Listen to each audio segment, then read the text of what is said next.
Hello, testing. For my final project for the GAFE class, I decided that I needed to take a task that I was going to do for work anyway, but update our organizational system for our student support team.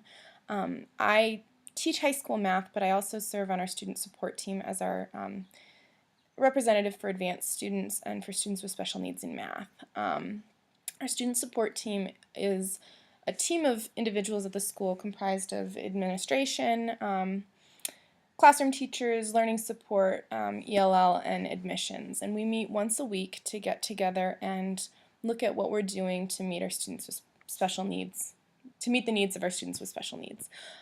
So this is all the way from students with English language difficulties, or who are just English language learners, students with learning disabilities, students with emotional disabilities or emotional issues, and then also students who are advanced and students who need to be challenged.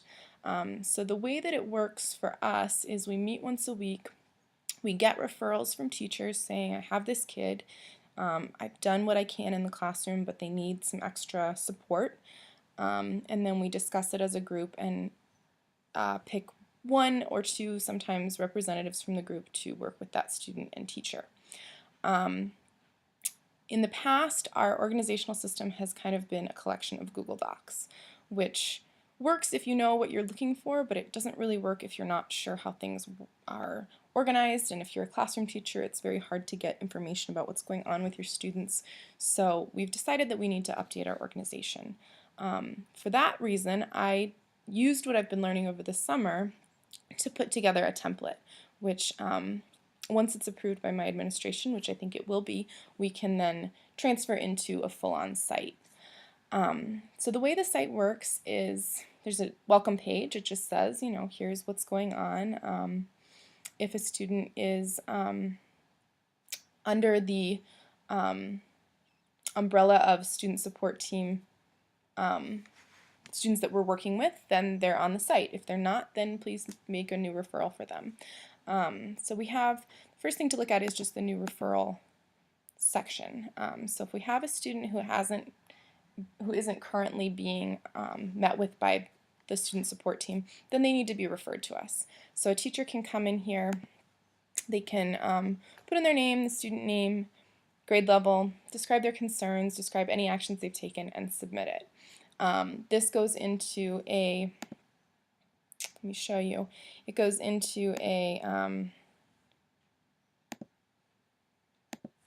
master list here, and I can see, okay, here's a new referral. So this is a starting point for us when we get together at our Monday meetings to say, who are our new referrals? Which kids do we need to get on our radar? So that's where that goes. If a student is already in the system, then they have a page. And this is really where the beauty of everything I learned in the GAFE class comes in, because the page is organized, I think, pretty savvily, so that we have a lot of information there, and it's organized in a way that both the classroom teachers and the student support team members can really use it. So if we go in, what we will have is all of our grade levels from N1 up to grade 12. I just put in 4 as an example, but let's go into grade 9. What will happen here is the kids that are on our radar will have a page.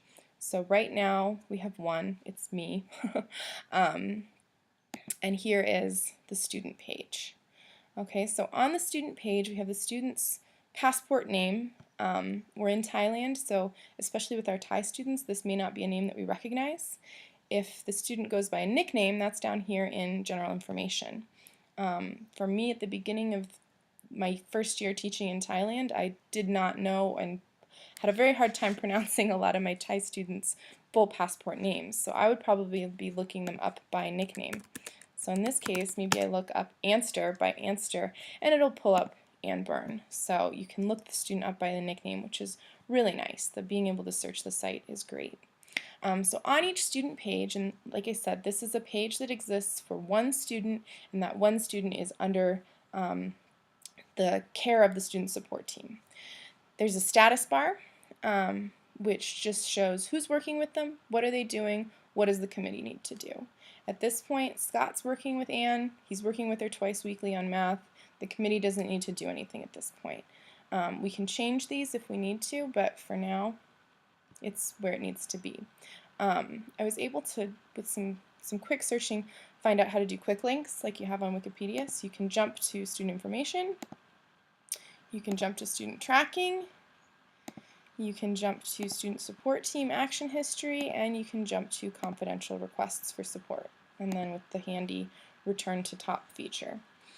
So student information is just that. It's the basic information. Kid's nickname, homeroom, any accommodations that a teacher should be aware of, and then schedule in the case of secondary students, and an email list in the case of secondary students. We find that, with an elementary school kid, it's really easy to email one teacher.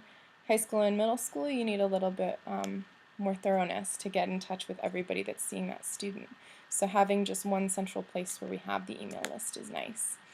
In student tracking, this is a big thing that we came up with, or that I came up with, kind of in place of these Google Docs that we had. We had these Google Docs where we were running through, people were putting in comments. They weren't really organized by time. It was hard to tell who had put in comments sometimes. And it was basically for teachers and student support team members to list what they've been doing or what they've been seeing from the kid. Because, we're teachers, we don't always have time to get everybody together and sit down for a meeting. So what I've done is I've created two different tracking logs. There's student tracking from the standpoint of the classroom teacher here. This is where the teacher can say, hey, I need some help from student support team. You've been working with this kid, but we need more. The kid is not working at grade level. They've been tardy 4 times this week. They've been absent twice, and they have been really, really quiet in class. Seems depressed. You've been working with this kid, but I'm seeing more stuff that I think needs to be addressed. And so the teacher can put in some of this information. They can get a copy of their responses if they want to, and they can submit it. And then when they submit it, 2 things happen. So first, we refresh the page. The first thing that happens is their comments come up here, and we can see this. Any other teacher who's working with the student can also see this. So they can say, oh yeah, he's been really depressed in my class too. That's been a problem. Good call on bringing that up to SST. The other thing that happens is I set up a script so that the form gets labeled, and it goes into one of these 2 places. There's action required, no action required. Okay?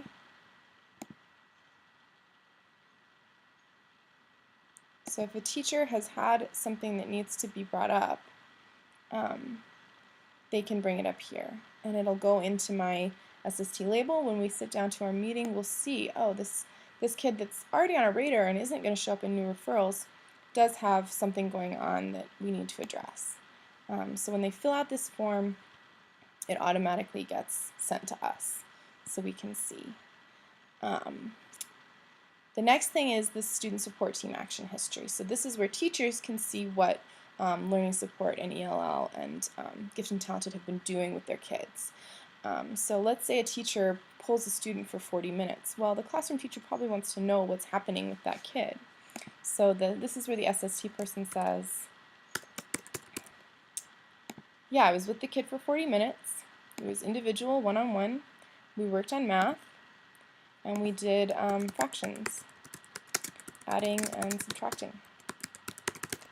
The student did okay, but I would say on a scale from 1 to 5, it's a 3. He still needs some help, but it's going okay. No other comments. You can pop that in, and then again, when we refresh, it shows up down here. And you can see what the teacher's been doing, and you can get a very clear idea of what the student support team is doing with these kids when the kids are not in their classroom. The last thing we have is the confidential request for support. When we're talking about students with special needs, sometimes it's something that we want shared with all of the teachers and all of the staff members who come into contact with that kid. Sometimes it's something that we want shared only with our counselor or only with our student support team. So this section, the form is visible to everybody, but the confidential request log is only visible to the student support team. Because I'm one of those people, we can see it right now, but if I were logged in with an ASB email other than those of the members of the student support team, you wouldn't be able to see this. It would just say request access. So like I said, each student will have this page. I've set it up as a template so that it takes roughly 15 minutes to set up a new page and collection of corresponding documents for each student, which is definitely more work on the front end. We get a lot of referrals the first month or so of school, but if we can put in that work ahead of time, it'll be much more smooth sailing in the future. The last thing that's on here that I think is worth looking at, we have a list of the members of SST in case people aren't sure, resources for teachers. The last thing that's on here is the master list. I used the page-specific sharing permissions to get this on here. So the master list for anybody outside of the student support team will not be visible. The rest of the site is visible to all teachers at ASB. So teachers and admissions. So no parents, no students, nobody like that can see it, but all of the teachers can. The master list is only visible to the student support team. And this is where we can see those little status bars for every kid we're tracking. So this is kind of our go-to spot along with the new referrals when we have meetings. So we can go through each kid. What are they doing? Do we need to do anything? Check, check, check, check, check. If they're good, and we can move on. If we see that there's something required, then we can work with that. So this is kind of our master list for our meetings. Overall, I think I've covered most of the bases. I made sure to run this by some other teachers and other student support team members to make sure that it's user-friendly for them. I feel like with the tools that we've learned in the GAFE class, it'll be really easy for me to manage it. I already am dedicating a lot of time to uploading these Google Docs and working through these Google Docs that we've been working with, so I think this will be a much more streamlined approach. And that's all that the Google apps are about, right? It's about being able to be more efficient so that we can focus our time on helping our students. So that's kind of the goal here. I hope you have learned something and enjoyed looking around our site. Hopefully it'll be up and live for our teachers by the middle of next week. Thanks.